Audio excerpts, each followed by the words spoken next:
ओम शांति। 17 जनवरी 2026 आज की साकार मुरली रंगीन बड़े बड़े अक्षरों में पढ़ें, सुने और मंथन करें। हम प्रतिदिन प्रातः 4 बजे, 6 बजे, शाम को 4 बजे, 8 बजे 4 बार मुरली मंथन करते हैं। आप भी अपनी सुविधा अनुसार जब भी जुड़ना चाहें तो आप जुड़ सकते हैं। ओम शांति भाई जी। यदि आपको जुड़ने में कोई कठिनाई हो रही है तो आप सामने वाले वीडियो में नीचे चलती हुई लाइन में व्हाट्सएप नंबर देख रहे हैं, उस पर मैसेज करके लिंक प्राप्त कर सकते हैं। ये लिंक चारों समय के लिए रोजाना के लिए एक ही रहता है। चारों समय के लिए रोजाना के लिए एक ही रहता है। आप प्रश्न पूछ सकते हैं, सुझाव दे सकते हैं। अच्छा, ओम शांति। आज की साकार मुरली का सार। मीठा मीठा बाबा कहते, मीठे बच्चे, जब ये भारत स्वर्ग था तब तुम घोर सोजरे में थे। जब ये भारत स्वर्ग था तो तुम कहां थे? घोर सोजरे में थे। अभी अंधियारा है, फिर सोजरे में चलो। अभी अंधियारा है, फिर सोजरे में चलो।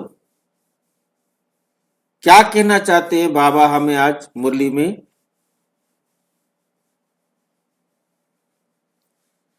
प्रकाश में चलो। अंधेरे से प्रकाश की तरफ चलो। पुलकित करो पथ हमारा, हमारे रास्ते को पुलकित करो। तमसो मां ज्योतिर्गमे, हमें अंधेरे से ज्योति की तरफ, प्रकाश की तरफ ले चलो। ये अंधेरा क्या है और ये प्रकाश क्या है? अंधेरा कौन सा है और यह प्रकाश कौन सा है जहां हम आत्माएं जाना चाहती हैं? अंधेरा है अज्ञान, अंधेरा है अज्ञानता, अज्ञान का अंधेरा है और हम जाना चाहते हैं ज्ञान के प्रकाश। अज्ञानता के अंधेरे से ज्ञान के उजाले में जाना चाहते हैं। जाना है हम आत्माओं को, ना कि इस शरीर को। शरीर तो मात्र एक साधन है। ये अंधेरे से अज्ञान अंधेरे से ज्ञान के प्रकाश की तरफ जाने की इच्छा आत्मा की है। क्योंकि कभी आत्मा के पास ज्ञान उजाला रहा है। जो आत्मा ने कभी भोगा है, जिस सुख को, ज्ञान के प्रकाश को जिस आत्मा ने भोगा है, एंजॉय किया है, अब वो नहीं है, तभी उसकी इच्छा होती है। जिसने कभी उस ज्ञान प्रकाश को एंजॉय नहीं किया, वो इसको मांग नहीं सकता। जिसने लड्डू नहीं खाया, वो लड्डू की डिमांड कर नहीं सकता। ये हमने उस एंजॉय को, उस सुख को लिया हुआ है, इसलिए हमें उस सुख की पुनः डिमांड है, उस ज्ञान प्रकाश में, उस जीवन में जाने की इच्छा है।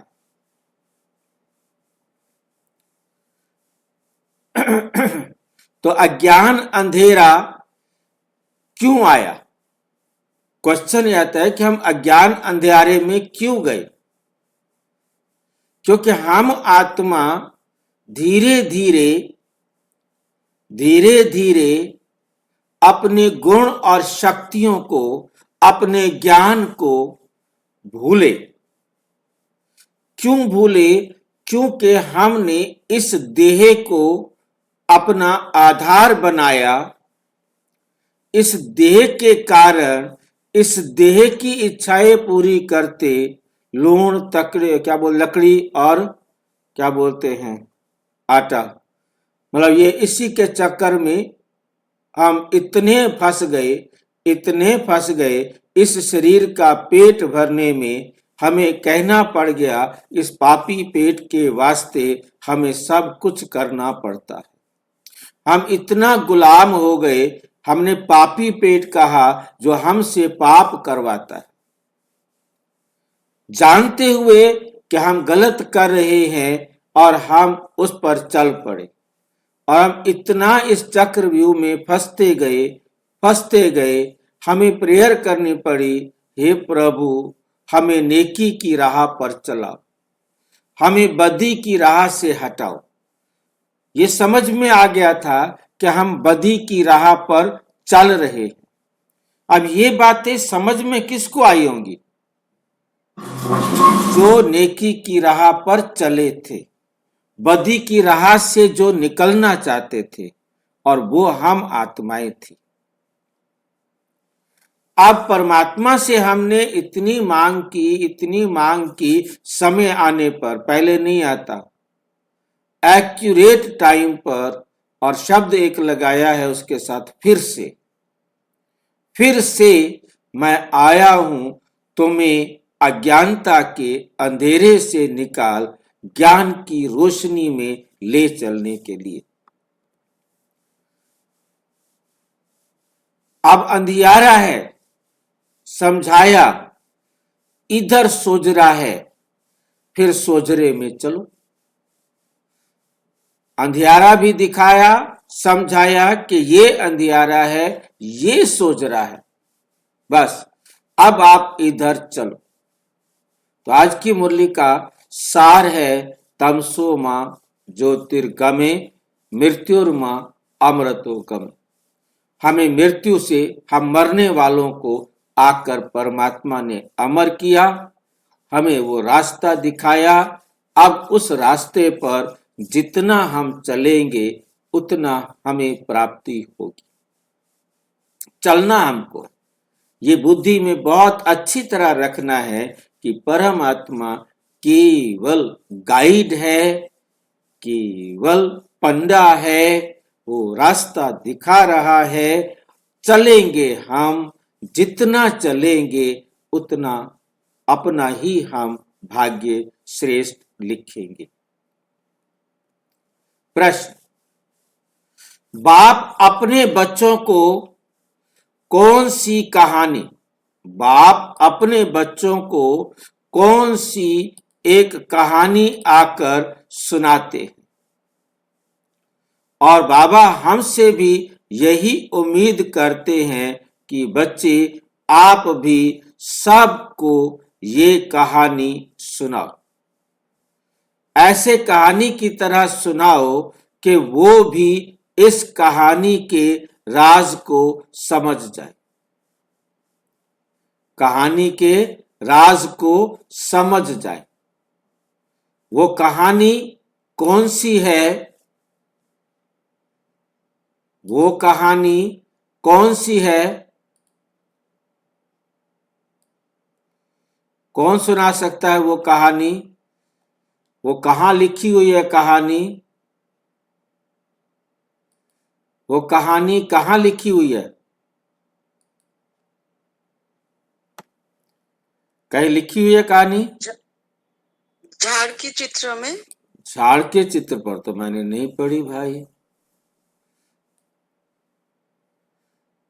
कौन बताएगा? कौन से चित्र पे लिखी है कहानी वो? सीढ़ी की चित्र में भाई जी। सीढ़ी के सीढ़ी चित्र में क्या लिखा है उसके ऊपर?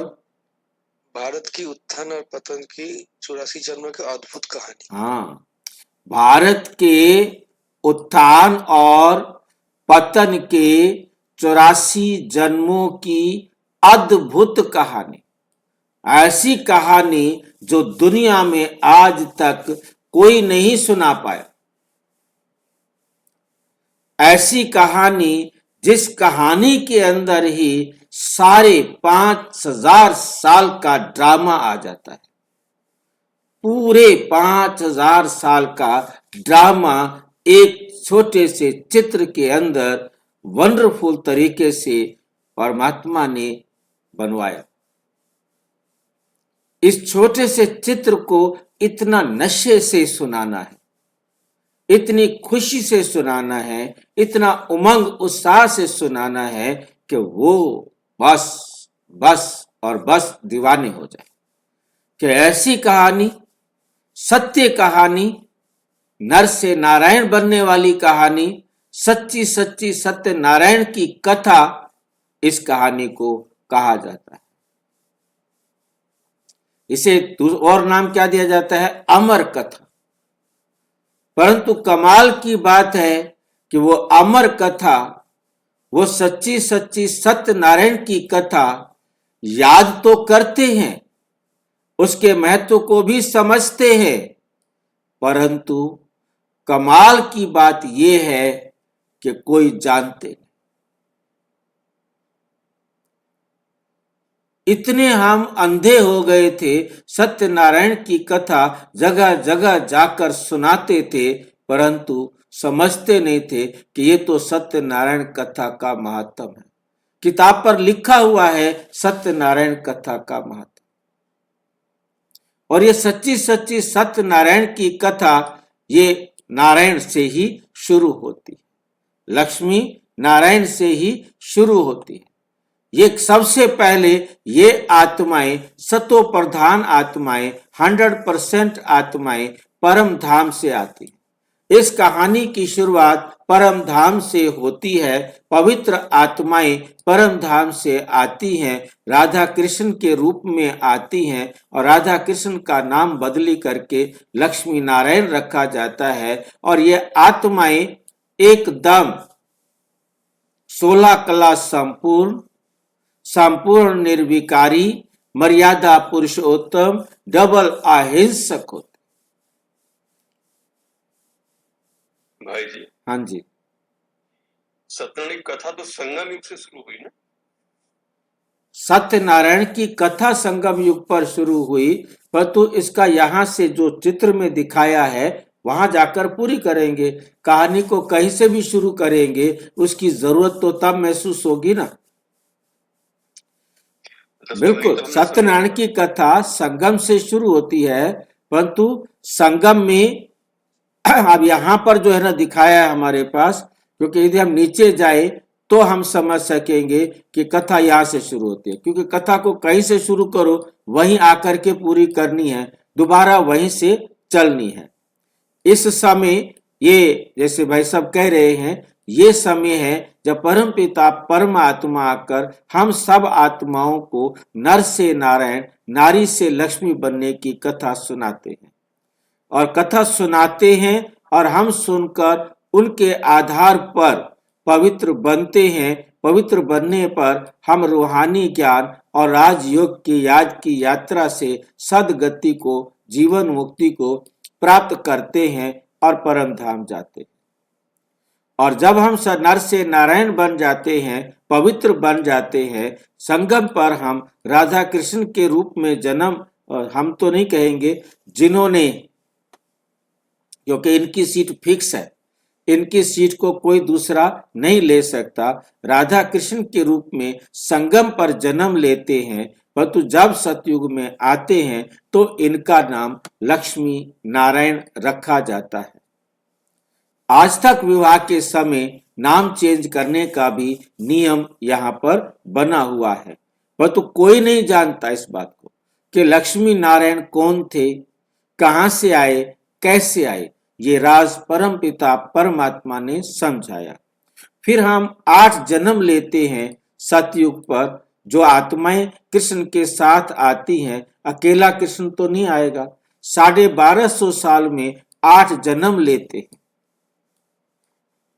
उसके बाद हमारे त्रेता में 12 जन्म होते हैं। 100 वर्ष का एक जन्म होता है। फिर द्वापर से भक्ति शुरू होती है और धीरे धीरे पहले शिव की पूजा शुरू होती है सोमनाथ के मंदिर से, और फिर शुरू होता है राधे कृष्ण की पूजा, फिर लक्ष्मी नारायण की पूजा, फिर राम सीता की पूजा, फिर गणेश हनुमान, फिर ये भी देवताएं भी हट गए, फिर पेड़ पत्थर सबकी पूजा होने शुरू हो गई। फिर जड़ मूर्तियां बनाकर उनकी पूजा करके पानी में डाल देते हैं और हालत ये हो जाती है, विश्व धर्म सम्मेलन किए जाते हैं परंतु कोई लाभ नहीं होता। वही भारत जो धर्म गुरु था सारे विश्व का, और वही भारत क्या हो जाता है, कंगाल हो जाता है। ज्ञान पुस्तकों में रहता है और उसके बाद जीवन में नहीं होता है, तो सारी तमो प्रधान दुनिया का विनाश की तैयारी होती है और परमात्मा आकर हमें पुनः पुनः जो है फिर पढ़ाते हैं और फिर हम ये चक्कर लगाने के लिए चलते रहते हैं। ये चक्र चलता रहता है। ये चक्र कहीं से भी शुरू करो वहीं आकर पूरा होता है और अनादि काल से चला आ रहा है, अनंत काल तक चलता रहेगा। ये हमने बहुत शॉर्ट में उस कहानी को सुना कि कैसे नर से नारायण बनता है, अमर बनते हैं, और बाकी बाबा ने हमें बहुत अच्छी तरह इसको विस्तार से जितना हमारे पास समय हो हम उनको सुना सकते हैं। ये कहानी बहुत अच्छी तरह से अपनी बुद्धि के अंदर घोटनी है। यही स्वदर्शन चक्र है, यही 5 स्वरूपों को याद करना है, यही अपने आप को तैयार करना है। जितना अच्छी तरह आप तैयार कर सकते हैं करें और सबको सुनाएं। तो बाबा आए हैं, आज हम सुनेंगे बाबा के मुख से कहानी। बाप अपने बच्चों को कौन सी एक कहानी सुनाने आए, आज उस कहानी का जिक्र वर्णन बाबा अपने शब्दों में कैसे करते हैं। बाबा कहते, मीठे बच्चे, मैं तुम्हें 84 जन्मों की कहानी सुनाता हूं। तुम जब पहले पहले जन्म में थे तो एक ही देवी धर्म था। उस समय और कोई धर्म नहीं था। थोड़ी सी आत्माएं थी और वो आत्माएं भी 100% प्योर थी, जिनको पता ही नहीं कि दूध में पानी मिलाया जाता है, झूठ बोला जाता है, चोरी की जाती है, धोखा दिया, पता ही नहीं है।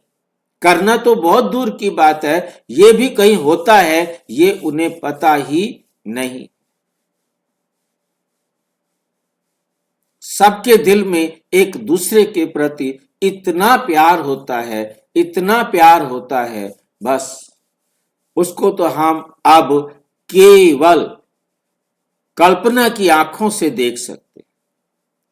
बाबा के दृश्य बताने के हिसाब से समझ सकते हैं। तुमने ही 2 युगों के बाद बड़े बड़े मंदिर बनाए।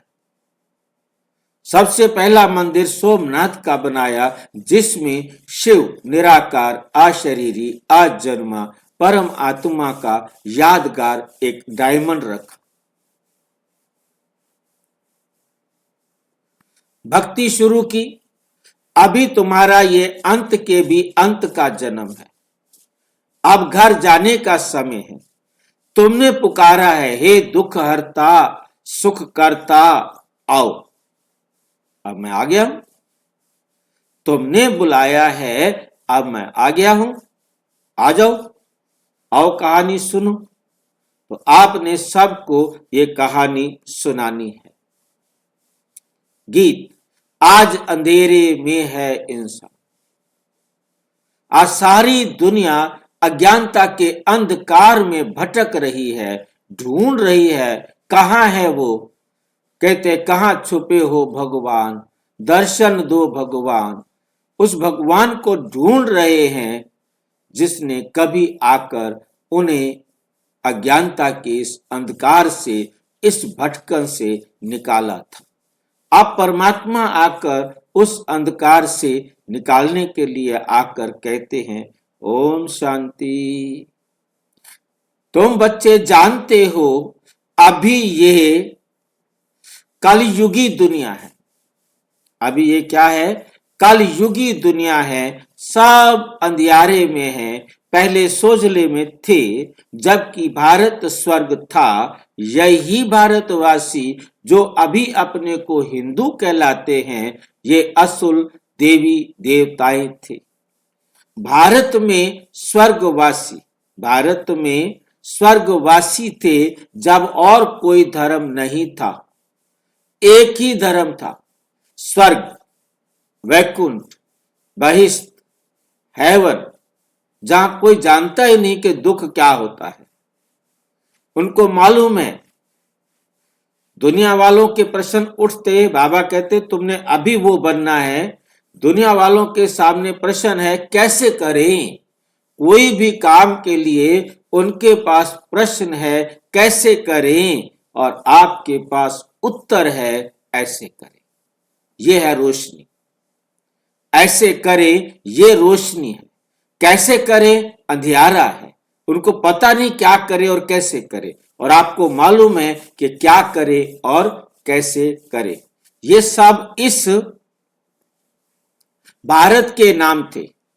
बहिष्ठ, स्वर्ग, वैकुंठ, ये किसके नाम थे? भारत के नाम थे। किस समय थे ये भारत के नाम? किस समय थे ये भारत के नाम? जब ये भारत एक खंड था। यही भारत एक खंड था। उसका रूप ये था। इसे आप देखना चाहें तो गूगल में जाकर PANGEA पेंजिया लिखेंगे तो यह आपको मिलेगा। और इस पेंजिया का जो ऑथेंटिकेशन है, ये वैज्ञानिक ने जो है ना लिखा है कि पेंजिया जो है 2500 250 मिलियन ईयर्स एगो था। ये अभी लिखा कब है? ये अभी 1945 से 1950 के बीच में, सेकेंड वर्ल्ड वॉर के बाद और 1950 तक इसने स्टडी किया सारे वर्ल्ड के देशों की भौगोलिक अवस्था को, और उसने उनको मिलाया। जैसे आप देख रहे हैं, ये साउथ अमेरिका था, ये नॉर्थ अमेरिका था, ये यूरेशिया था, सारे टुकड़े उसने मिलाए। ये अफ्रीका था, ये इंडिया था, तो ये गोंडवाना लैंड थी, अंटार्कटिका था, ऑस्ट्रेलिया था। उसने अपनी समझ के हिसाब से मिलाया कि ये एक इसका रूप था। ये लाइन वाला रूप है जिसमें मोटे मोटे अक्षर दिखाई दे रहे हैं। आप इनको कलर चित्रों में भी देख सकते हैं। गूगल पर इसके बहुत प्रकार से चित्र जो है बनाए हुए हैं। इसमें जो समझने वाली बात है कि इसको पूरा वर्ल्ड इस बात को स्वीकार कर बैठा है, परंतु जानता नहीं है। वो कहते हैं जहां हिमालय पर्वत है वहां पहले टिथिज सागर था। IAS या UPSC के एग्जाम होते हैं, उसके अंदर ये क्वेश्चन पूछा जाता है। तो हिमालय पर्वत पहले भूमध्य रेखा पर था, और जहां सागर हो जाएगा, ये हिमालय पर्वत नहीं होगा, जब ये स्वर्ग होगा। एक ही खंड होगा जिसे भारत कहा जाएगा, और ये इस समय बनता है, और यही भारत फिर टुकड़े टुकड़े हो जाता है। कब टुकड़े टुकड़े होता है? जब पाप और अत्याचार सतयुग से त्रेता तक आते आते बढ़ जाते हैं। आत्माएं 50% तक चरित्रहीन हो जाती हैं। तब इस धरती का भी अवस्था बिगड़ जाती है, और ये धरती टुकड़े टुकड़े हो जाती है। जो जिस टुकड़े के साथ जाते हैं वो उसी खंड में जाकर बस जाते हैं। अब उनको नहीं पता, साउथ अमेरिका वालों को नहीं पता कि अफ्रीका भी इस धरती पर है, इंडिया भी इसी धरती पर है, नॉर्थ अमेरिका भी कोई चीज है, ऑस्ट्रेलिया भी कोई चीज है, वो अपने जो भी नाम होंगे अपने रखते रहते हैं। परंतु ये कितनी कमाल की बात है कि अब से 500 साल पहले तक ये खंड एक दूसरे से अनजान थे, एक दूसरे से अनजान थे। परमात्मा Vasco D gamma, Columbus, Megasthenes, ये यात्री निकले और इन सब खंडों को मिलाना, मतलब यात्री पहुंचे और उन्होंने नए नए कॉन्टिनेंट ढूंढे, क्योंकि पानी के जहाज ही नहीं थे। पानी के रास्ते को कैसे पार करें? सिर्फ जो धरती पर थे वो भी अपने आप में जहां थे उस समझते थे हम बच गए, बाकी सारे मर गए। और यहीं से जब ये टूटता है, यहीं से जो लोग जहां बचे बसे और उनके जो मकान थे बनाए, उन्होंने रहने की व्यवस्था की, इतिहास जो दुनिया का इतिहास है वो यहाँ से टूटा फूटा मिलता है। इससे पहले का जब ये खंड एक था उस समय का कुछ भी नहीं मिलता। उस समय का मिलती है तो सिर्फ एक बात मिलती है कि भारत सोने की चिड़िया था। और ये बात केवल भारत की धरती पर नहीं मिलती, ये वर्ल्ड के सभी कॉन्टिनेंट्स पर मिलती है कि हम जहां रहते थे वो गोल्डन एज था, वो स्वर्णिम दुनिया थी। उन्होंने अपने बच्चों को बताया जो आगे वो बताते रहे। कभी इस धरती पर गोल्डन एज था, गोल्डन एज था। परंतु कब गोल्डन एज था, इतिहास का कोई समय नहीं मिलता जिसको गोल्डन एज कहा जाए। फिर वो ढूंढने की कोशिश करते हैं उस राजा के टाइम पर अच्छा समय था, उस समय अच्छा था, उस समय अच्छा था। परंतु उनके पास जो दुनिया में हमारा इतिहास अवेलेबल है उसमें कोई भी समय ऐसा नहीं मिलता कि जो गोल्डन एज कहा जाए, जिसे भारत सोने की चिड़िया कहा जाए। क्योंकि सारा सोना, सारी शुद्धता, सारी पवित्रता उस समय एक खंड में बदल जाती है। इसलिए भारत को सोने की चिड़िया कहा गया। स्वर्ग वैकुंठ बहिष्ठ उसी को कहा जाता था, चाहे वो बाइबल में लिखा गया हो कि आज से 3000 साल पहले, क्राइस्ट से 3000 साल पहले हेवन था। ये क्रिश्चियंस बाइबल में लिखा गया है। इसी प्रकार से हर एक ने अपने अपने तरीके से वर्णन किया, अपने अपने तरीके से समझने और समझाने का प्रयास किया। हमारे वेदों में भी 5000 साल का जिक्र है। हमारे सत्यार्थ प्रकाश के अंदर जो स्वामी दयानंद जी ने वेदों के आधार पर लिखा, उन्होंने भी ये लिखा कि आज से 5 सहस्त्र वर्ष पहले इसी धरती पर हेवन था। इसी धरती पर क्या था? हेवन था, स्वर्ग था। और फिर वो कहाँ गया ये जो है ना नहीं पता। इतना बताया उन्होंने कि हेवन था तो वहां पर कोई भी नहीं जानता था, मतलब कोई भी किसी भी प्रकार की दुख समस्याएं कोई भी नहीं थी। ये पाप और भ्रष्टाचार कब होता है? क्योंकि वहां पर सब पवित्र होते हैं। मतलब ये बात उन्होंने लिखी जब वेद विरुद्ध बातें होती हैं। उनका तर्क क्या था? तब वेद अनुसार दुनिया चलती थी, जब वेद विरुद्ध दुनिया होती है तब महाभारत होता है।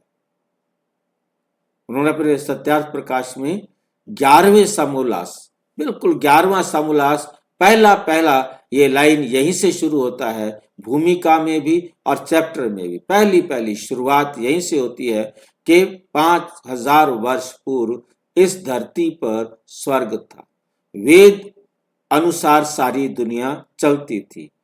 जब वेद विरुद्ध होती है तो महाभारत होता है।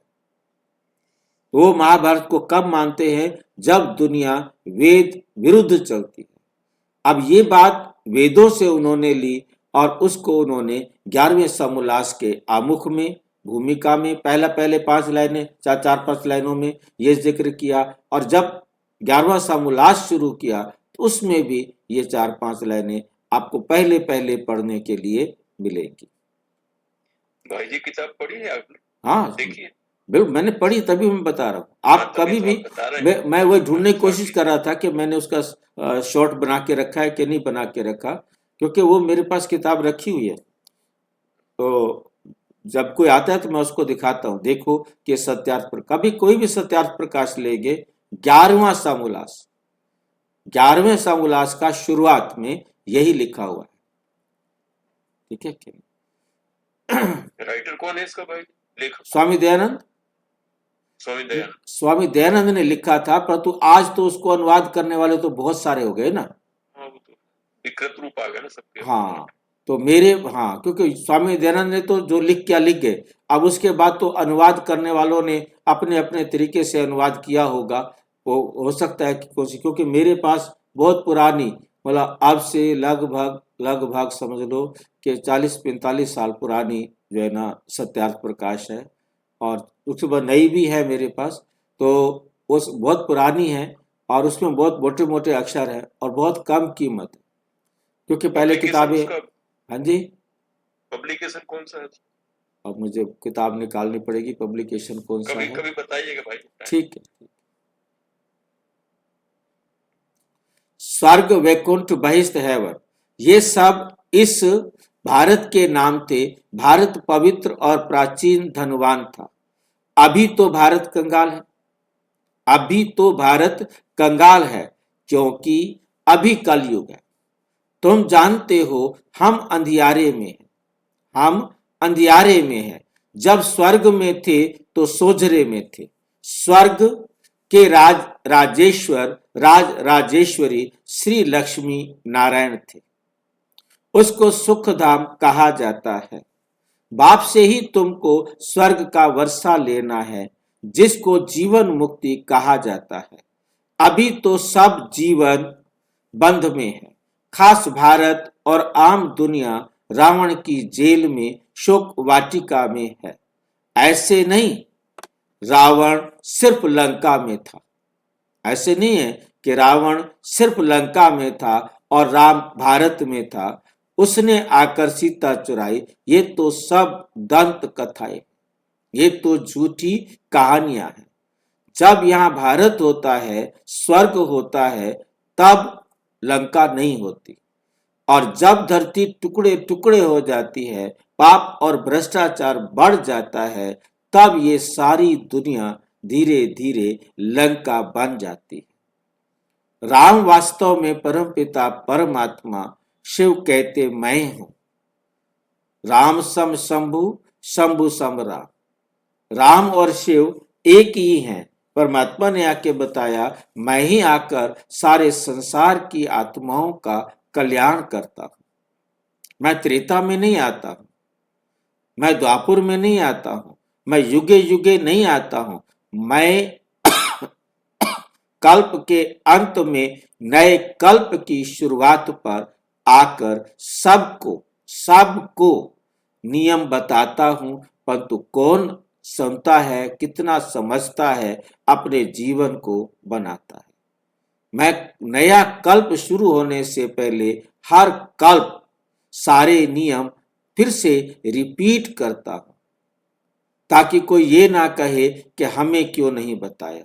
अब कोई पढ़ेगा नहीं, कोई आएगा नहीं, कोई सुनेगा नहीं, कोई सुधरेगा नहीं। वो उस आत्मा का पाठ है, कितना सुधरना है, कितना नहीं सुधरना है। गीता है मुख्य सर्वशास्त्रमयी शिरोमणि। मैं आकर सच्ची सच्ची गीता सुनाता हूं, परंतु द्वापुर में आकर पुनः जो है ना क्या लिखी जाती है, झूठी गीता लिखी जाती है। गीता है मुख्य सर्वशास्त्रमयी शिरोमणि। श्रीमत अर्थात भगवान की सुनाई हुई, क्योंकि भगवान से श्रेष्ठ कोई नहीं हो सकता। श्री माना श्रेष्ठ, परमात्मा से श्रेष्ठ कोई नहीं, जो आकर सत्य गीता का सत्य ज्ञान सुनाते। भारत में मनुष्य तो कोई की सदगति कर नहीं सकते।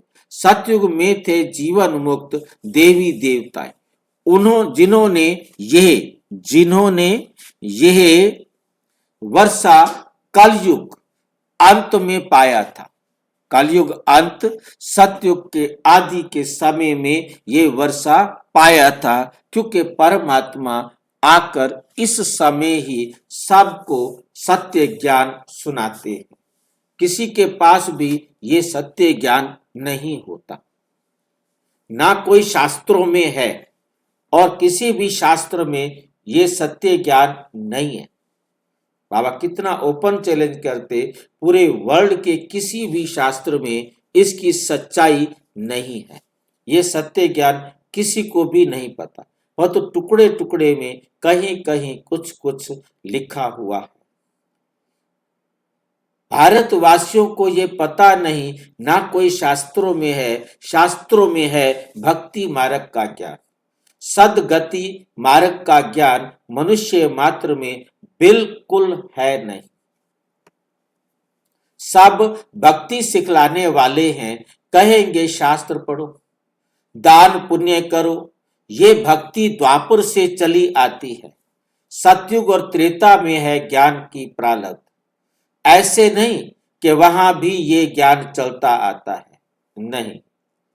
ये जो वर्षा भारत को था, वे बाप से संगम युग पर ही मिला था, जो फिर अभी तुमको मिल रहा है। भारतवासी जब नरकवासी बेहद दुखी बन जाते हैं, तब पुकारते हैं, हे पतित पावन दुख हरता सुख करता आओ। किसका?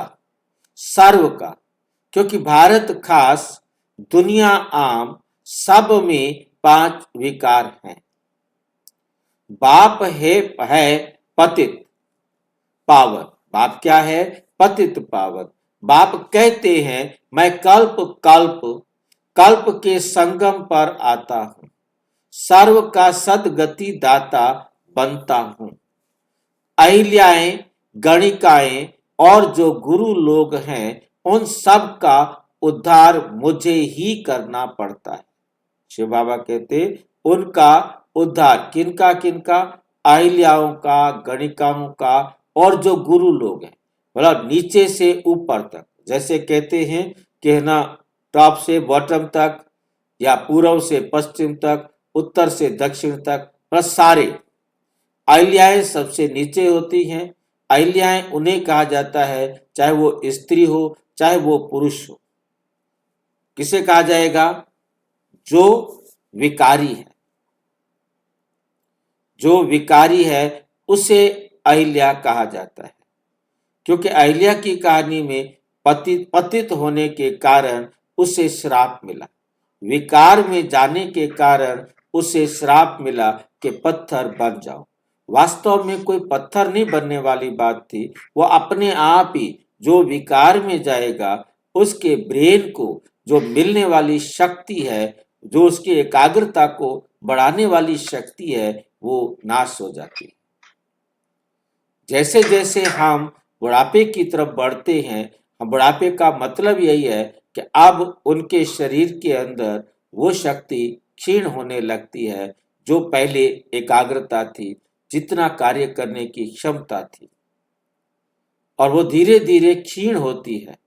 तो क्षीण होती है तो पत्थर बुद्धि बनते जाते हैं। अब उन्हें बातें याद नहीं रहती, काम याद नहीं रहते। उनके जीवन में जो गलतियां होने शुरू होती है, वो उसे पत्थर बुद्धि कहा जाता है। जितना बाल अवस्था में एक एक बात याद रहती है, बुढ़ापे में वो बातें याद नहीं रहती। तो उस प्रकार से कंसंट्रेशन, एकाग्रता की शक्ति खत्म हो जाती है। इसलिए बाबा अब आकर समझाते हैं कि यदि अपने आप को समर्थ रखना चाहते हो, एक एक बात आपकी स्मृति में रहे, करना चाहते हो, ताकि आप अपने जीवन में कोई गलती ना करें, तो उसके लिए पवित्रता बहुत बहुत बहुत जरूरी है। गणिकाएं उन्हें कहा जाता है जो वैश्याएं होती हैं। एक कुब्जाएं होती हैं जो चालाक होती हैं, जो धूर्त होती हैं। जो टेढ़ी मेढ़ी होती है, अनेक रास्ते से अपने आप को अनेक तरीके से दुनिया को गुमराह करती हैं, धोखा देती हैं। ये आत्माएं सिर्फ जरूरी नहीं कि ये स्त्रियां हों, चाहे पुरुष हों चाहे स्त्रियां हों, जो आत्माएं इस प्रकार के गुणों को अपने जीवन में धारण करते हैं, और जो आज के नामधारी ये गुरु हैं, इन सब का उद्धार मुझे करना, सिर्फ अहिल्याओं का नहीं, गणिकाओं का नहीं, हर प्रकार की आत्मा का, सर्व आत्माओं का उद्धार करने के लिए परमात्मा आते हैं। उन सब का उद्धार मुझे ही करना पड़ता है। क्यों? क्योंकि ये तो है ही पतित दुनिया। पावन दुनिया सतयुग को कहा जाता है। भारत में इन लक्ष्मी नारायण का राज्य था, भारतवासी ये नहीं जानते। यही स्वर्ग था, ये स्वर्ग के मालिक थे। पतित खंड माना झूठ खंड, पावन खंड माना सच खंड। भारत पावन खंड था, ये भारत है अविनाशी खंड, जो कभी विनाश नहीं होता। जब इनका लक्ष्मी नारायण का राज्य था तो और कोई खंड थे नहीं, वे सभी बाद में आते हैं। मनुष्यों ने तो कल्प लाखों वर्ष का लिख दिया है। बाप कहते हैं कल्प की आयु 5000 वर्ष है, वे फिर कह देते मनुष्य 84 लाख जन्म लेते हैं। मनुष्यों को कुत्ता बिल्ली गधा आदि सब बना दिया है, परंतु कुत्ते बिल्ली का जन्म अलग है। 84 लाख वैरायटी है, मनुष्यों की तो वैरायटी एक ही है, उनके ही 84 जन्म है। बाप कहते हैं भारतवासी अपने धर्म को ड्रामा प्लान अनुसार भूल गए हैं। कलयुग अंत में बिल्कुल ही पतित बन पड़े हैं। फिर बाप संगम पर आकर पावन बनाते हैं। इसको कहा जाता है दुख धाम। फिर भारत सुखधाम होगा। बाप कहते हैं हे बच्चों, तुम भारतवासी स्वर्गवासी थे, फिर तुम 84 जन्मों की सीढ़ी उतरते हो। सतो से रजो तमो में जरूर आना है। तुम देवताओं जैसा धनवान, ever happy, ever healthy, ever wealthy कोई नहीं होता। भारत कितना साहूकार था, हीरे जवाहरात तो पत्थरों मिसल थे। 2 युग बाद भक्ति मार्ग में इतने बड़े बड़े मंदिर बनते हैं। वे भी कितने भारी मंदिर बनाए। सोमनाथ का मंदिर बड़े से बड़ा था।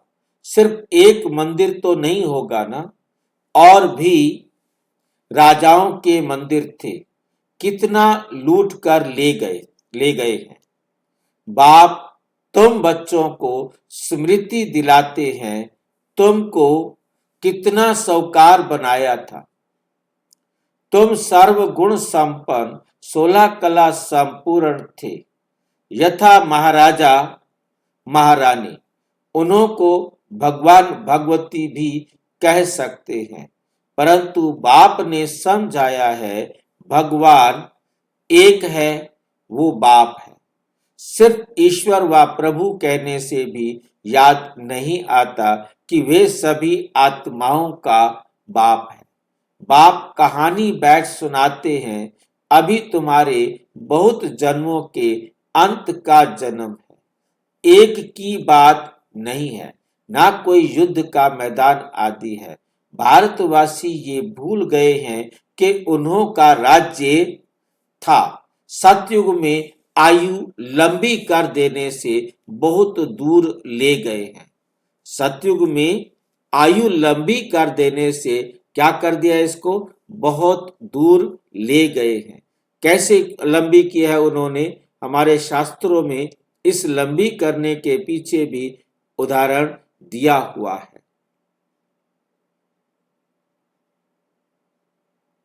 जिसके अंदर 5000 साल का ही जिक्र था, परंतु उस 5000 साल के जिक्र को इन्होंने बदला कैसे, ये हम बहुत अच्छी तरह से समझने का प्रयास करेंगे। भला एक कल्प में कितने दिन होते हैं? इसे सुनेरों के वेदों में व पुराण के अनुसार, हिंदू पुराण के अनुसार ये सारी गलतियां पुराणों में हुई। सृजन कार्मिक रूप से सृष्टि के ईश्वर द्वारा होता है, जिनका जीवन 100 वर्ष, ये ब्रह्मा का वर्ष जो है ना, जिसको ब्राह्म वर्ष कहा है, ब्रह्मा का एक दिन, ब्रह्मा की आयु 100 वर्ष है और ब्रह्मा का एक दिन एक कल्प होता है। ब्रह्मा का एक दिन एक कल्प होता है। और फिर इसके अनुसार कैसे इन्होंने बदला देवताओं में और काल गणना कैसे की, ये तीसरा अध्याय है विष्णु पुराण का। विष्णु पुराण का भाग 1 के अंदर तीसरे अध्याय में ये लिखा गया है कि देवताओं की काल गणना मानव वर्ष एक दिव्य दिवस, मनुष्य का साल एक दिन के बराबर है और 30 दिव्य दिवस एक दिव्य मास और 12 दिव्य मास एक दिव्य वर्ष। और इसकी आधार पर ही ये सारा का सारा गड़बड़ हुई और 36,000 मानव वर्ष बन गए। अब इनको हम 5,000 में कैसे कन्वर्ट करते हैं, जिसको हम सिंपल सी भाषा में समझने का प्रयास करेंगे तो हम समझ सकते हैं। कलयुग की आयु इन्होंने बताई है, कितनी है कलयुग की आयु? 4,32,000 वर्ष। दिखाई दे रही है आपको? बड़ा करूं क्या? जी भाई दिखाई दे रहे। कलयुग की आयु 4,32,000 वर्ष कैसे आया? क्योंकि उन्होंने कहा, यहीं से गलती हुई, पहली गलती कलयुग से हुई और जिसमें उन्होंने कहा कलयुग की आयु कितनी है, तो उन्होंने कहा जी देवताओं के और हमारे उसमें एक वर्ष एक दिन एक वर्ष के बराबर। देवताओं का एक दिन हमारे एक साल के बराबर है। दूसरी कहानी, दो तर्क दिए जाते हैं। दूसरा तर्क यह है कि कलयुग का एक दिन एक साल के बराबर है। ये मुहावरा लिखा गया कि दुख का समय काटे नहीं कटता, दुख का समय काटे नहीं कटता, सुख का टाइम फटाफट बीत जाता है। तो इसलिए मुहावरा लगा दिया उसने कि कलयुग का एक दिन एक साल के बराबर होगा। अब जो आगे आए हमारे समझदार, हमारे जैसे भाई बहने, उन्होंने क्या किया, अच्छा तो एक दिन तो 1200 को पहले उन्होंने 360 किए, 360 से गुणा किया, बोले 4,32,000 साल हो गए। 4,32,000 दिन का कलयुग है। उन्होंने दिन को क्या कर दिया, एक दिन एक साल के बराबर होता है, तो 4,32,000 साल का कर दिया कलयुग। एक छोटी सी बात ने बात का बतंगड़ बना दिया। अब 1200 साल का जो कलयुग था, क्योंकि इसके 50 साल कहाँ चले गए, संगम में। सतयुग के 50 साल कहाँ चले गए, संगम में। तो कलयुग कितना रह गया, 1200 साल का। इसको 360 से गुणा क्यों किया, कौन बताएगा? क्योंकि अंग्रेजी हाँ जी, भारतीय कैलेंडर के हिसाब से एक साल में 360 दिन होते हैं और क्रिश्चियंस कैलेंडर के हिसाब से 365 होते हैं, और जिसके कारण उनका एक साल फिर भी एक दिन फिर भी बचता है, 4 साल में एक दिन बढ़ जाता है, परंतु हमारा 3 साल में एक महीना बढ़ जाता है। अब आप समझ गए होंगे कि 4-5 दिन का जो फर्क पड़ता है वो एक महीना बन जाता है 3 साल में। तो हमारा चंद्रमा के साथ होता है, हमारा 27 से 1/3 दिन का महीना होता है और हमारा महीने 13 हो जाते हैं 3 साल बाद। वापिस आए तो इसी प्रकार से ये एक गलती ने, अब उन्होंने कहा अच्छा कलयुग की आयु तो 4,32,000 साल हो गई, तो द्वापर की आयु कितनी होगी, बोले जिसको डबल कर दो। त्रेता की आयु कितनी हो गई, यहाँ 2 मत हो गए। कुछ ब्राह्मणों ने कैलेंडर में लिखा, अपना जो जंत्री आती है उसमें लिखा है कि 17,28,000 साल का है, जो द्वापर की है उसको डबल कर रहा है, और तीसरा कहता है नहीं 12,96,000 साल की है। तो ये भी प्रमाण है कि हमारा वर्ल्ड ड्रामा 5000 साल का है।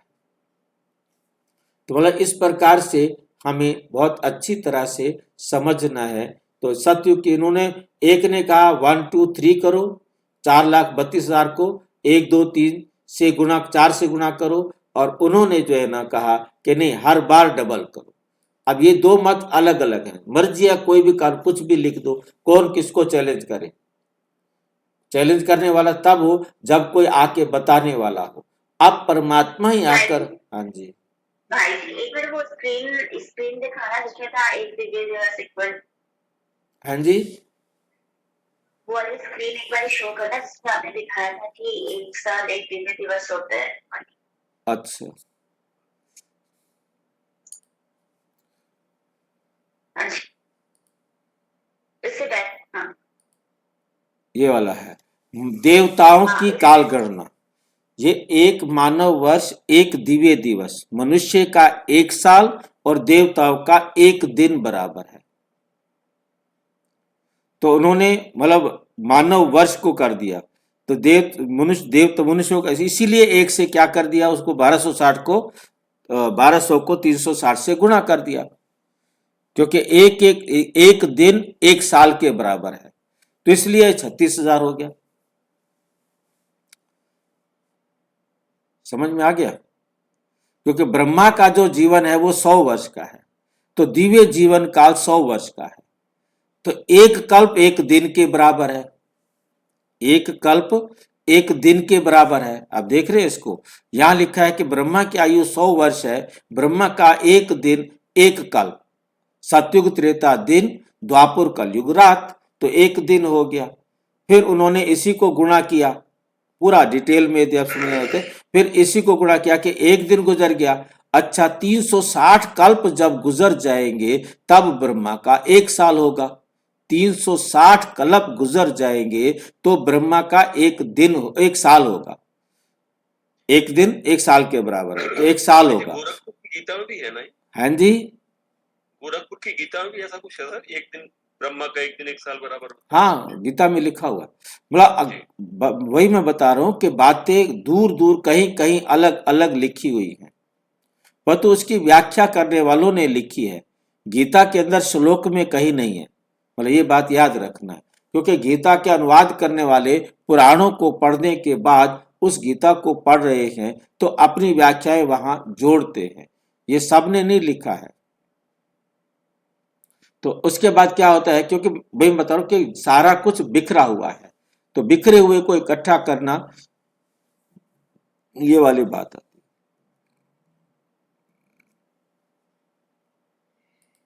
इसका पूरा डिटेल अलग दिया है और आप भी कर रहे हैं भाई। हाँ जी, जो आदरणीय जगदीश भाई ने किया है शुरुआत में, फिर भाई आप भी कर रहे हैं। हाँ बिल्कुल बिल्कुल, मुझे भी लगता है। बाप आकर समझाते हैं, मनुष्य को भगवान नहीं कह सकते, मनुष्य किसी की सदगति नहीं कर सकते। कहावत है, सर्व का सदगति दाता पतितों को पावन करता एक है। एक ही सच्चा बाबा है जो सचखंड की स्थापना करता है, एक ही सच्चा बाबा है जो सचखंड की स्थापना करता है, करने वाला है। पूजा भी करते हैं, परंतु भक्ति मार्ग में तुम जिसकी पूजा करते आए हो एक की भी बायोग्राफी को नहीं जानते, इसलिए बाप समझाते हैं, तुम शिव जयंती तो मनाते हो ना, बाप है नई दुनिया का रचयिता, हेवनली गॉड फादर, बेहद सुख देने वाला। सतयुग में बहुत सुख था, वे कैसे और किसने स्थापन किया ये बाप ही बैठ समझाते हैं। नरकवासी को आकर स्वर्गवासी बनाना या भ्रष्टाचारियों को श्रेष्ठाचारी देवता बनाना, ये तो बाप का ही काम है, ये तो बाप का ही काम है। बाप कहते हैं, मैं तुम बच्चों को पावन बनाता हूं, तुम स्वर्ग के मालिक बनते हो, तुमको पतित कौन बनाते हैं ये रावण मनुष्य कह देते, दुख भी ईश्वर ही देते हैं, सुख भी ईश्वर ही देते हैं। बाप कहते हैं, मैं तो सभी को इतना सुख देता हूं जो फिर आधा कल्प तुम बाप को सिमरण ही नहीं करते। याद भी नहीं करेंगे। फिर जब रावण राज्य होता है तो सबकी पूजा करने लग पड़ते हैं। ये है तुम्हारा बहुत जन्मों के अंत का जन्म। कहते हैं बाबा कितने जन्म हमने लिए। बाबा कहते हैं मीठे मीठे भारतवासियों, हे आत्माओं, अब तुमको बेहद का वर्षा देता हूँ। बच्चे, तुमने 84 जन्म लिए हैं, अभी तुम 21 जन्म के लिए बाप से वर्षा लेने आए हो। सभी तो इकट्ठे नहीं आएंगे। तुम ही सतयुग का सूर्यवंशी पद फिर से लेते हो, अर्थात सतयुग सत्य बाबा से, सत्य नर से नारायण बनने का ज्ञान सुनते हो। ये है ज्ञान, वे है भक्ति। शास्त्र आदि सब हैं भक्ति मार्ग के लिए, वे ज्ञान मार्ग के नहीं है। ये है स्पिरिचुअल रूहानी नॉलेज। सुप्रीम रूह बैठ नॉलेज देते हैं। बच्चों को देही अभिमानी बनना पड़े। अपने को आत्मा निश्चय कर माम एकम याद करो। बाप समझाते हैं आत्मा में ही अच्छे व बुरे संस्कार होते हैं। जिस अनुसार ही मनुष्य को अच्छा व बुरा जन्म मिलता है। बाप बैठ समझाते हैं ये जो पावन था अंतिम जन्म में पतित है तत्व, ऐसे ही तुम। मुझे बाप को इस पुरानी रावण की दुनिया, पतित दुनिया में आना पड़ता है। आना भी उस तन में है जो फिर पहले नंबर में जाना है। सूर्यवंशी ही पूरे 84 जन्म लेते हैं। ये है ब्रह्मा और ब्रह्मावंशी ब्राह्मण। बाप समझाते तो रोज हैं। पत्थर बुद्धि को पारस बुद्धि बनाना मासी का घर नहीं है। हे आत्माएं, अब देही अभिमानी बनो। हे आत्माएं, एक बाप को याद करो और राजाई को याद करो। देह के संबंध को छोड़ो। मरना तो सभी को है, सबकी वानप्रस्थ अवस्था है। एक सतगुरु बिगर सर्व की सदगति दाता, कोई सर्व का सदगति दाता कोई हो नहीं सकता। बाप कहते हैं हे भारतवासी बच्चों, तुम पहले पहले मेरे से बिछुड़े हो। गाया जाता है आत्माएं परमात्मा अलग रहे बहुकाल, सुंदर मेला कर दिया जब सतगुरु मिला दलाल। पहले पहले तुम भारतवासी देवी देवता धर्म के वाले आए हो और धर्म वालों के जन्म थोड़े होते हैं। सारा चक्र कैसे फिरता है सो बाप बैठ समझाते हैं। जो धारणा नहीं करा सकते हैं, जो धारण नहीं करा सकते हैं, उनके लिए भी बहुत सहज है। आत्माएं धारण करती हैं, पुण्य आत्मा पाप आत्मा बनती है। जैसा धारण करेंगी वैसी बनेगी। तुम्हारा ये 84वां अंतिम जन्म है। तुम सब वानप्रस्थ अवस्था में हो। यहाँ इस लाइन से समझ लेते हैं सबके लिए। ये जिस समय मुरली चल रही थी उस समय जो सामने बैठे हुए थे उनके लिए कहा। बाकी किसी के 2-4 जन्म है, एक जन्म है तो उसको लेना पड़ेगा। जैसे मान लीजिए कि मैं अभी मेरा हिसाब पूरा हो गया है, मैं शरीर छोड़ता हूं, मैं जाकर दूसरा जन्म लूंगा क्योंकि घर तो जा नहीं सकता हूं। तो वो 2 जन्म भी हो सकते हैं, 3 जन्म भी हो सकते हैं। मैं साल के 2 जन्म लूं, 5 साल का लूं, 1 साल का लूं, 6 महीने का लूं, 10 दिन का लूं। मेरा जो पार्ट है उसके हिसाब से मुझे जितने भी जन्म लेने हैं लेने पड़ेंगे। परंतु ब्राह्मण जन्म मेरा एक ही रहेगा। ब्राह्मण जन्म मेरा एक ही रहेगा। वानप्रस्थ अवस्था वाले गुरु करते हैं मंत्र लेने के लिए।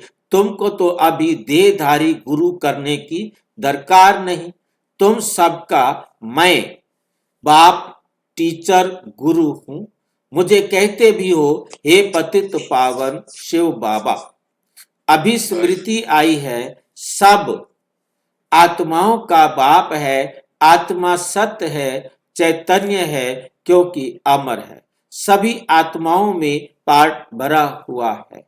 बाप भी सत्य चैतन्य है, वे मनुष्य सृष्टि का बीज रूप होने कारण कहते हैं मैं सारे झाड़ के आदि मध्य अंत को जानता हूं, इसलिए मुझे नॉलेजफुल कहा जाता है।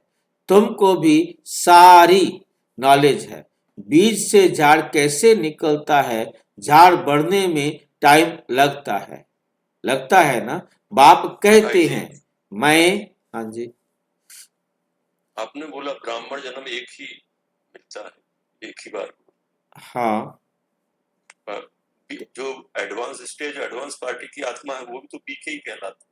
बिल्कुल, तो वो भी तो ब्राह्मण ही हुए।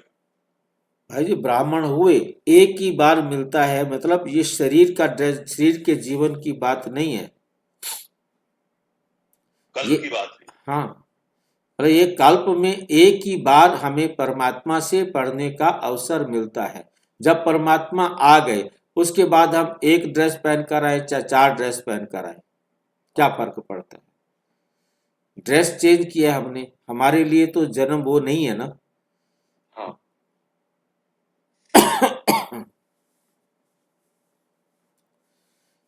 अंत में सारा झाड़ जड़ जड़ी भूत अवस्था को चक्र लेता है।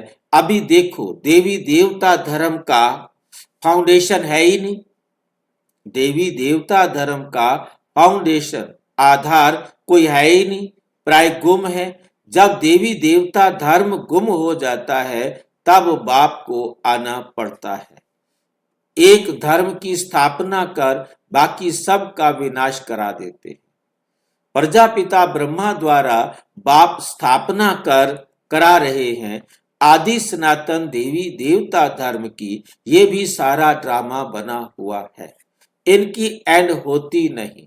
बाप आते हैं अंत में, जबकि सृष्टि के आदि मध्य अंत का नॉलेज सुनाना है, कहानी सुनानी है। तो जरूर संगम पर आएंगे, जब नाटक पूरा होने वाला हो तभी आकर के सुनाएंगे ना। तुम्हारा एक बाप है, आत्माएं सब ब्रदर्स है, मूल वतन में रहने वाली हैं। उस एक बाप को सब याद करते हैं, दुख में सिमरण सब करे, दुख में सुख में करे ना कोई। रावण राज्य में दुख है ना, यहाँ सिमरण करते हैं। तो बाप सबका सदगति दाता एक ही है, उनकी ही महिमा है। बाप नहीं आए तो भारत को स्वर्ग कौन बनावे। इस्लामी आदि जो भी हैं सब इसी समय तमो प्रधान हैं। सबको पुनर्जन्म तो जरूर लेना है। अभी पुनर्जन्म मिलता है नरक में, ऐसे नहीं कि स्वर्ग में चले जाते हैं। जैसे हिंदू लोग कहते हैं स्वर्गवासी हुआ। अब यदि कोई नरक में मरा है, अभी जिसकी मौत हुई है, अभी कोई धरती पर स्वर्ग तो है ही नहीं, उसने तो जाते ही अगले सेकंड, उसी सेकंड में जन्म लेना है, नए शरीर में प्रवेश करना है। तो इस नरक का नरक में ही रहता है, कोई स्वर्ग में नहीं जाता है। अभी स्वर्ग में गया कह देते हैं, तुम्हारे मुख में गुलाब। बाबा कहते यदि अभी कोई स्वर्ग में गया तो तुम्हारे मुख में गुलाब, स्वर्गवासी हुआ। फिर नरक के आसुरी वैभव खिलाने के लिए, नरक के भोजन खिलाने के लिए उसे क्यों बुला रहे हो भाई? उनको नरक का भोजन क्यों खिला रहे हो? ये पंडितों ने ऐसा बुद्धू बनाया जिसकी कोई सीमा नहीं।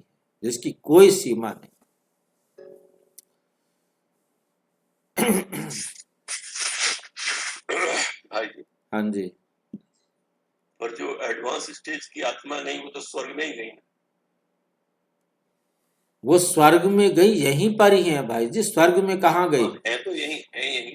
उनका जीवन स्वर्ग बन रहा है, उनके जीवन का जो रहन सहन है वो स्वर्ग है। अब ये तो आपका भी स्वर्ग है, आप चाहे शरीर नहीं भी छोड़ा है तो आपके जीवन में भी जिन बातों को, छोटी छोटी बातों को सुनकर आप दुखी हो जाते थे, आज उन छोटी छोटी बातों के कारण आप दुखी नहीं होते हैं। आपके लिए स्वर्ग हो गया है कि नहीं हो गया?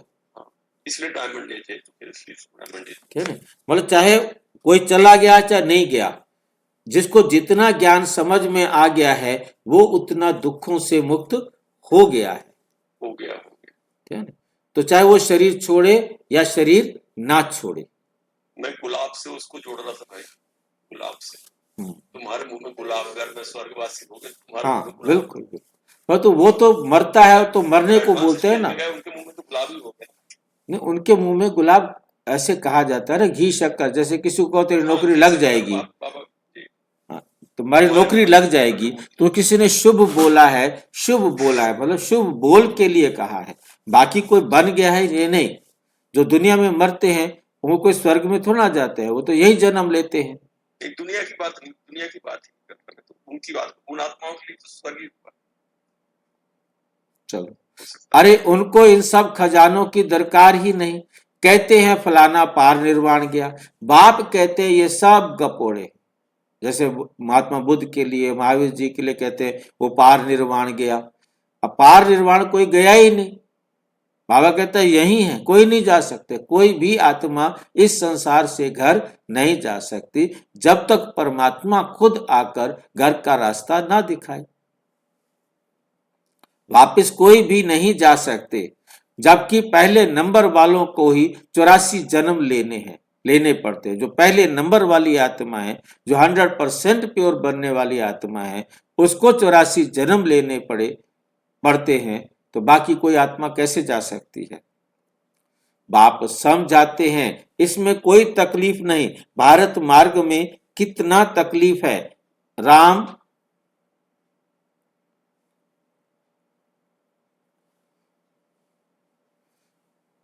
राम राम जपते रोमांच खड़े हो जाते हैं। कईयों को भक्ति मार्ग में भी राम राम जपते जपते उनके रोंगटे खड़े हो जाते हैं। वो सब है भक्ति मार्ग। ये सूर्य चांद भी तुम जानते हो कि रोशनी करने वाले हैं। ये मांडवे की रोशनियां हैं, बल्ब है। ये कोई देवता थोड़े ही हैं। वास्तव में ज्ञान सूर्य, ज्ञान चंद्रमा, ज्ञान सितारे हैं। उन्हें उन्हों की ही महिमा है। ये फिर कह देते हैं सूर्य देवताए नमः। उनको देवता समझ पानी देते हैं। तो बाप समझाते हैं ये सब है भक्ति मार्ग, जो फिर भी होगा। पानी क्यों देते हैं उसको? सूर्य को पानी क्यों देते हैं? चंद्रमा को पानी क्यों देते हैं?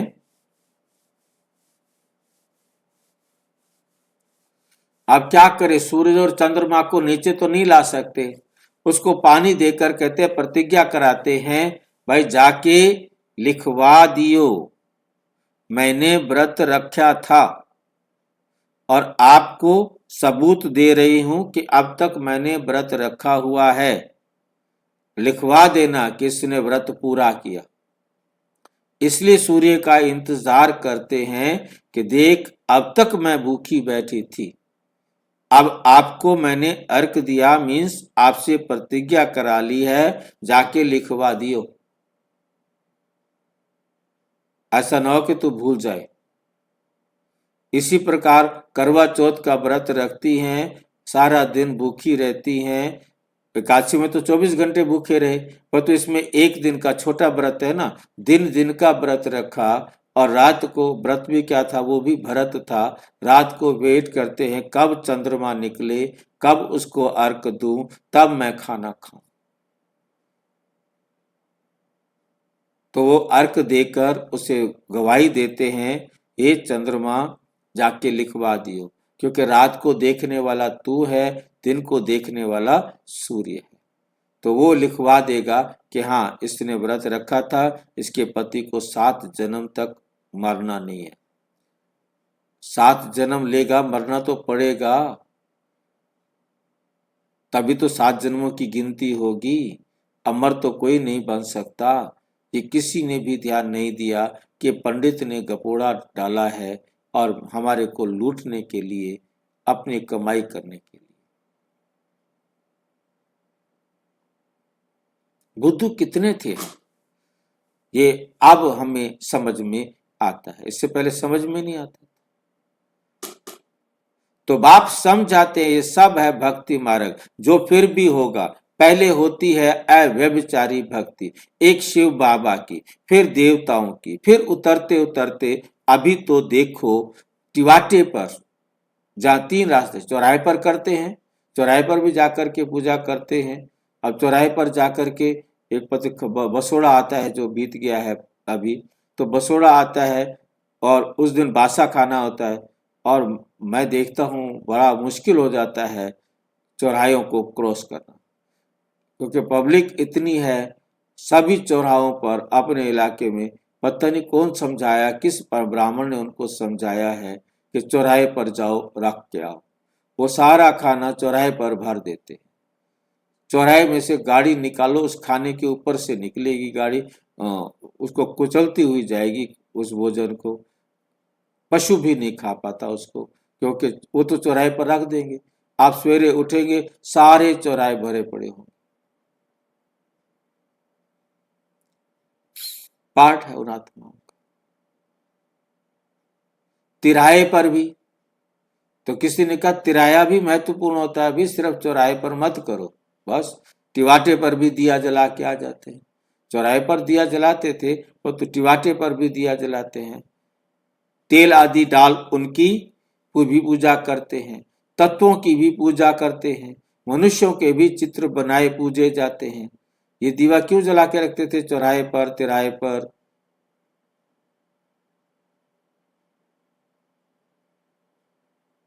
जब भी किसी के घर कोई खुशी होती थी तो उस समय ये ट्यूबें, बल्बें, लाइट तो थी नहीं।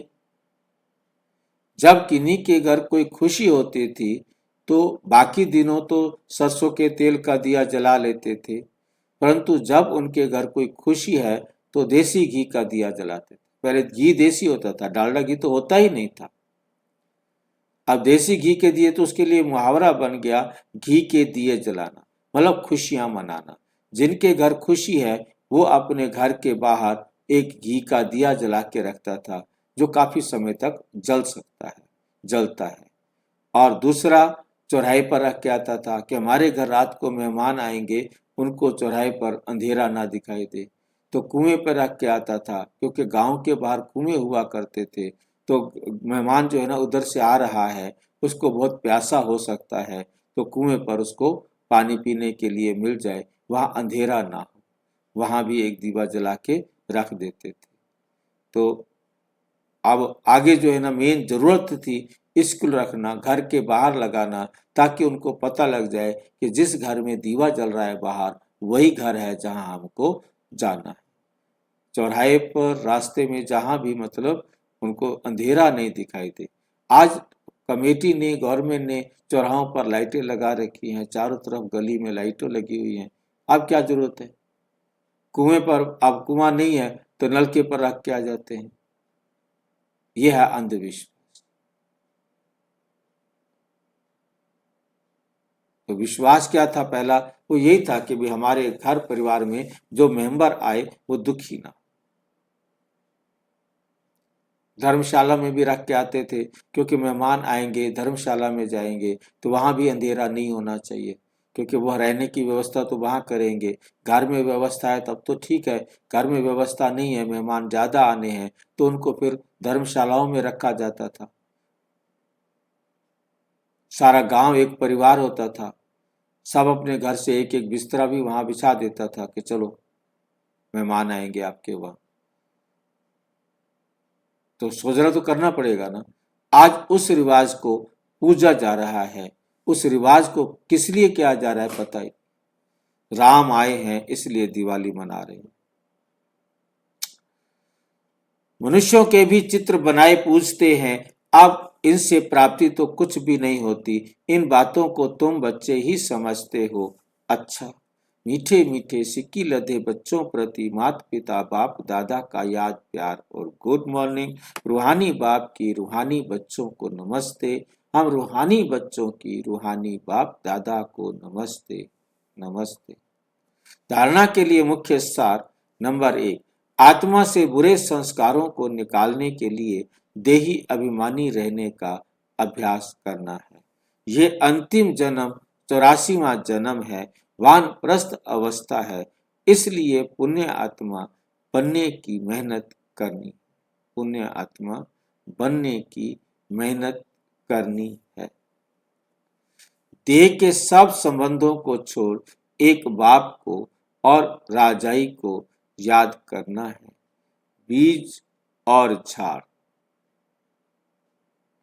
बीज और झाड़ का ज्ञान सिमरण कर सदा हर्षित रहना है कि कैसे संसार का बीज फूटता है और राधा कृष्ण का जन्म होता है, 2 पत्ते निकलते हैं, धीरे धीरे सारा संसार की आत्माएं इस धरती पर आ जाती।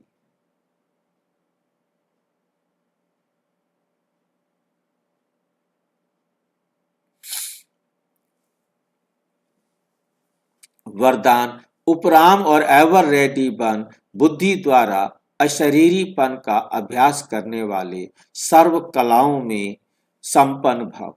जैसे सर्कस में कला दिखाने वाले कलाबाज का हर कर्म कला बन जाता है, हर कर्म कला बन जाता है। वो कलाबाज शरीर के कोई भी अंग को जैसा चाहे, जहां चाहे, जितना समय चाहे मोल्ड कर लेता है, कर सकता है। तो यही कला है। आप बच्चे बुद्धि को जब चाहो, जितना समय, जहां स्थित करने चाहो कर सकते हो, वहां स्थित कर लो। यही सबसे बड़ी कला है। इस एक कला से 16 कला संपन्न बन जाएगी। इसके लिए ऐसे एवर रेडी उपराम और एवर रेडी बनो जो ऑर्डर प्रमाण 1 सेकंड में अशरीरी बन जाओ, युद्ध में समय ना जाए। अच्छा, स्लोगन है, सरलता और सहनशीलता के गुण को धारण करने वाले ही सच्चे स्नेही और सहयोगी हैं।